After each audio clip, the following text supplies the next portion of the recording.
And away we go. Hello and welcome to our Saturdays with Tara Hangout on Air. I'm Mary Beth at the Law of Attraction Club, and we're on the web at the loaclub.com. This hangout is the summary of our theme for the week and will be followed by continued discussion and live Q&A on our member conference line as usual. And then our Change Your World participants will stick around for their check-ins. Today's topic: choosing what to believe, what you must believe about yourself if you want to create the things you want. You have to believe you can win. You can get invites to our open calls, which we offer periodically by going to the loaclub.com. And now we welcome Robin and Tara.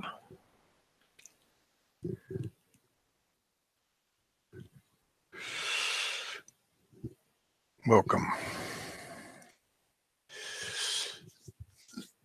This week was watching the Wimbledon tennis tournament and thinking about the amount of time all the commentators and the players spend talking about mindset.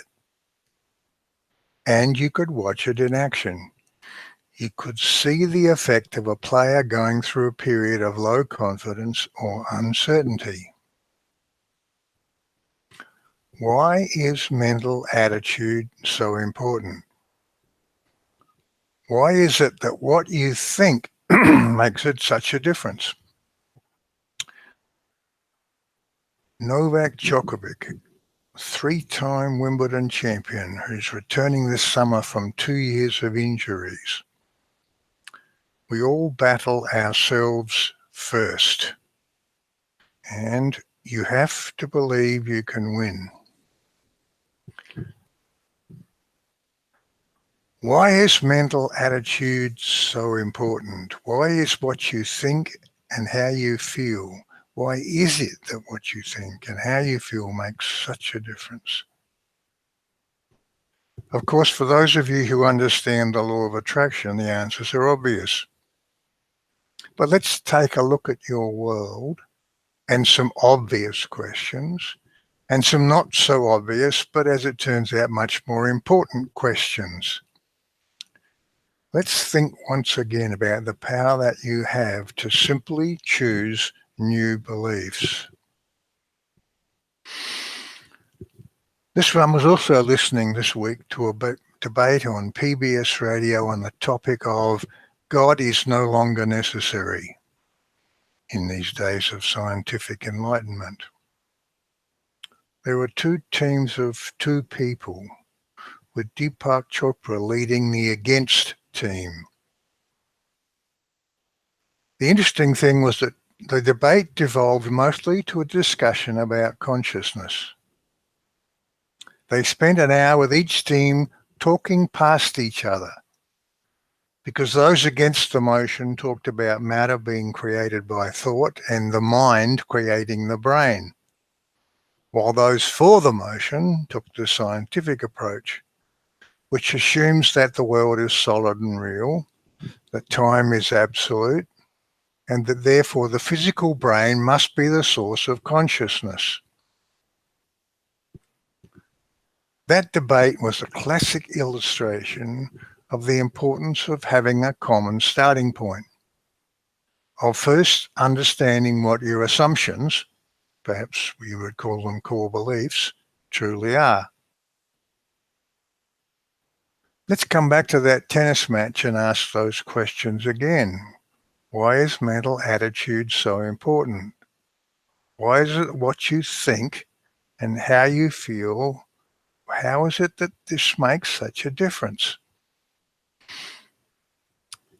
Well, if you understand who you are, and most of you do here on this call and in this community, who you are, and you understand the law of attraction, if you believe first and foremost that you're a timeless consciousness and it all starts from there, those questions are irrelevant. If you believe the brain creates consciousness, the answers are not so easy. Now you're in a discussion. Now you're in something that needs to be thought about. So let's look at these somewhat more interesting questions. From the player's perspective, if both players believe they will win, who wins? And the answer is, of course, that if either of those two players has the stronger belief that they are going to win the game, then they will win the game. What we need to recognize here, behind this question lies the concept that you exist in your own world. It has the appearance of being a common world, but that's the brilliance of this game that you've constructed. You have your world, and you invite matching versions of everything into that world. And it looks solid, and it looks real, and it looks contiguous, and it flows on with time, and so on and so on. That's the nature of the game you've constructed. That's the stage on which you are playing out your experiences.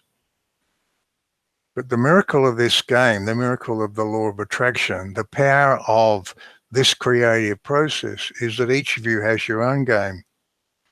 And while you may share one scene with one intersection, with one other consciousness that you're engaged with and mixing it up with and playing with in your world, when you move on to the next scene, you may be in an environment that is not part of the world that is being shared by that other consciousness.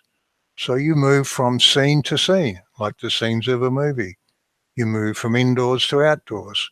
You move from this place to that place. And each place has its own contained scene. Your mind, your brain, your conscious thinking is based on the assumption that, of course, this is all part of the context of one ongoing world, but it is not. You can think of that scene as existing only as far as your senses can tell you it exists. Your sight, your hearing, your touch, and so on.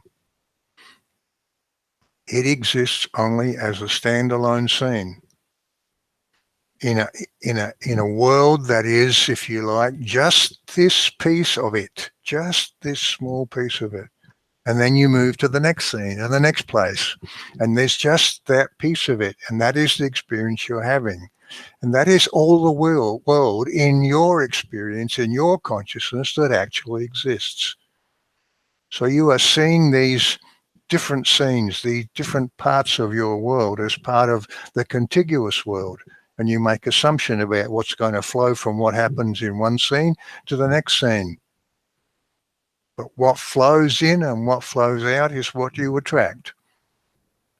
The people you intersect with are those that you know that you will be intersecting with. You believe you will be intersecting with. You're expecting things to happen in certain ways. And as you move from scene to scene, this is your life. This is your world. This is the day-to-day, hour-by-hour flow of your existence. And so if player A says that he is going to win or she is going to win, and they hold to that belief and they know it, then they will win in their version of the world. And if their opponent knows that they are going to win, then they will win in their version of the world, because each of them, of course, has a matching counterpart in their opponent. If you know you are going to win, you are going to attract a version of your opponent that is going to lose. And in the other version of that reality, the roles are reversed. And so can you see that no matter how in a one world perspective, it seems that only one player can win, both players can win. And this is significant in your perspective of your world, because now we move to the second interesting question. From the spectator perspective, who do you believe is going to win, and what effect does your belief choice make? So when you sit down to watch a sporting match, perhaps a game of tennis, perhaps Wimbledon. How much are you pulling for one person or the other to win? How much are you choosing to believe that your favorite player is going to win? Because the version of reality that you step into is going to be a match to that version of you. So can you see that, players aside, because each of those players, of course, is creating their own reality. But which version, whose player's version, which version are you going to intersect with? Which version are you going to step into? Which version are you going to experience? And the answer is, that's up to you. If you don't much care which player wins, then it'll be either. And it won't matter much to you. If you do care a lot and you're worried that your player is going to lose, then you will step into the wrong version of that game. If you do care a lot, but you know that your player is going to win, if you have made that choice that your player is going to win, then you can step into that version of the game. And so you say, how can you know which player is going to win? How can you be absolutely certain? And you may not be absolutely certain, or you may be absolutely certain. This one has been flirting with that a few times as he watches these matches. Because you see, it may not be all that desperately important to you, but for the fun of it, you may choose to have your man or your woman win the game. And you can do that. You can settle back and say, okay, let me see which way this is going to go. And in your mind's eye, you can see the end result. You can get a feel for, and then you can watch the flow of the game from a different perspective, because you have seen the end of the movie and you know it's going to work out, which way it's going to work out. And so this is a good illustration of you in life generally, because you can say that this thing is certain, and you can declare it to be certain whether the facts support that or not. If you're not quite at that place, you can be optimistic and hold that it's probable and get yourself into the place of would be. What would it be like if this happens, and enjoying that scenario? And thereby you create that outcome, you see. So you are the one with your hands on the levers and the dials here. You are the one judging from certain to probable to possible to improbable to impossible. You're the ones deciding these things.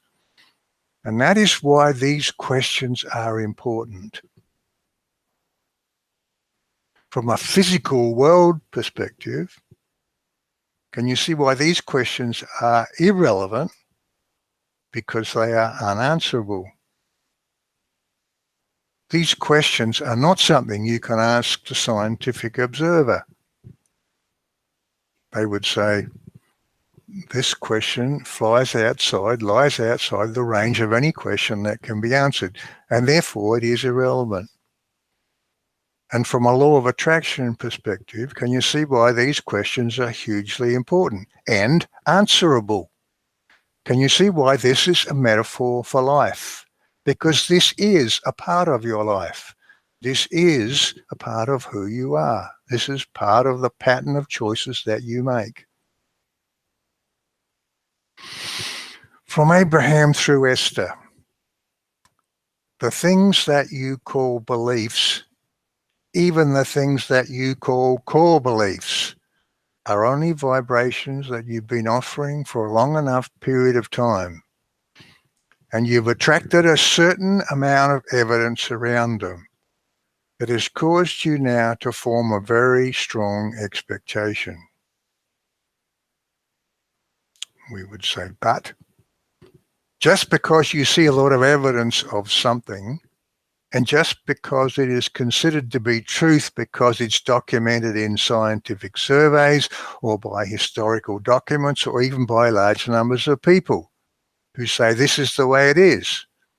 Just because something is, quote, true, unquote, doesn't mean it deserves your attention.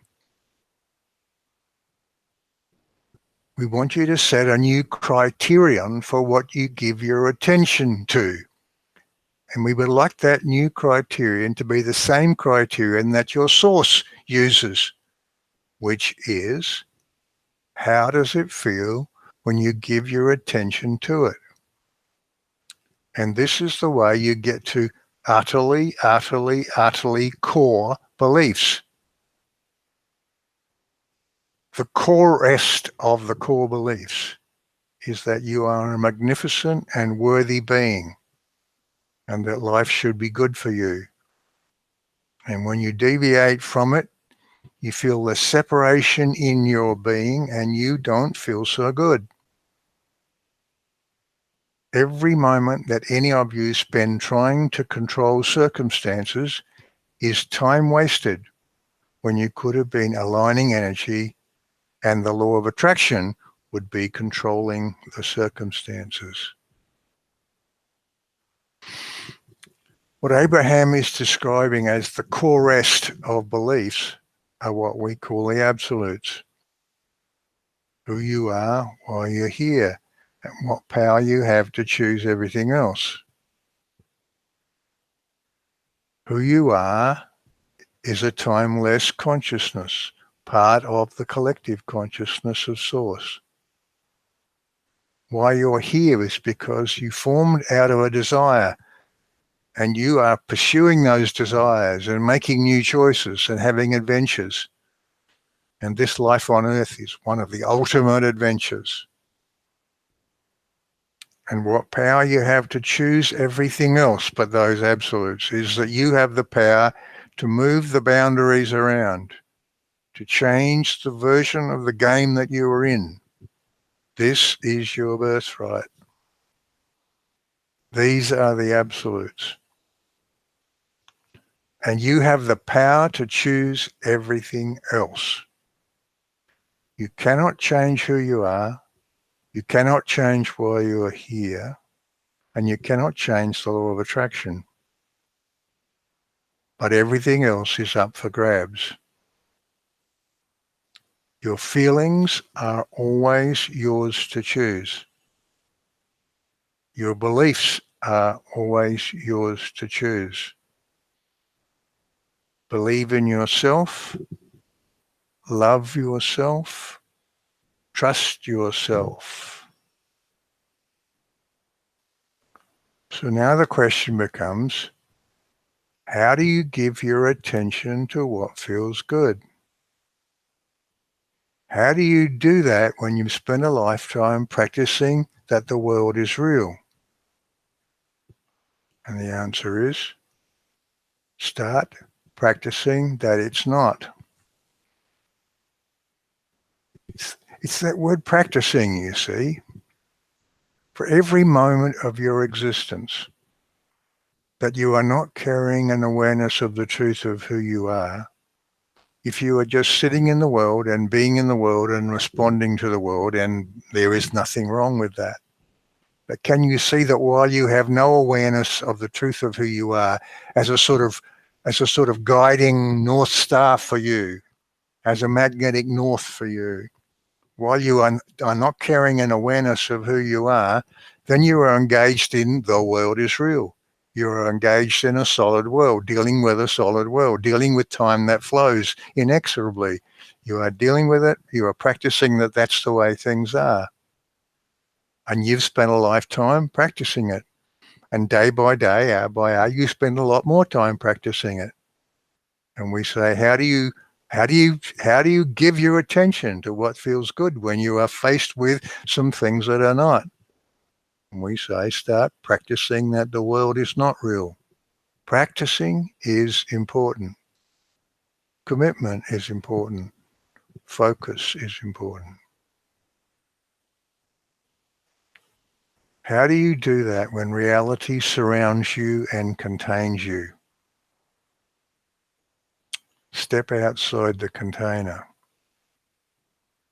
Now, clearly we are not talking about a physical container, but we want you to understand that there is no physical container, that what you describe as a physical world exists only within the container you have created.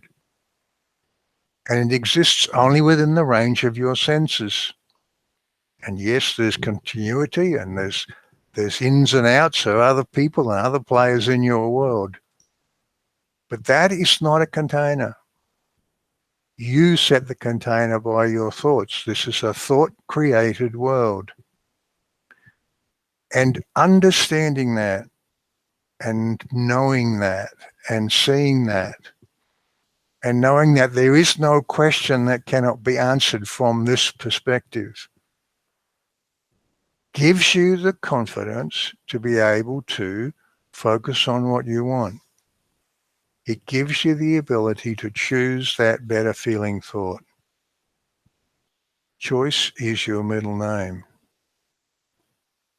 As Djokovic said, we all battle ourselves first.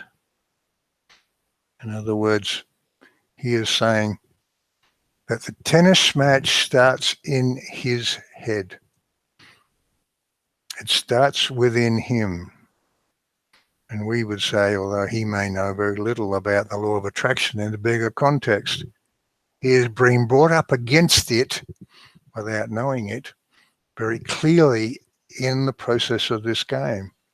And as this one discovered, and as we mentioned earlier, when you watch them playing tennis, you can see them growing in confidence and you can see them fading in confidence and the effect that it has. You see law of attraction right before your eyes. You have to believe you can win. The mental game precedes the physical game. The mental game defines the physical game.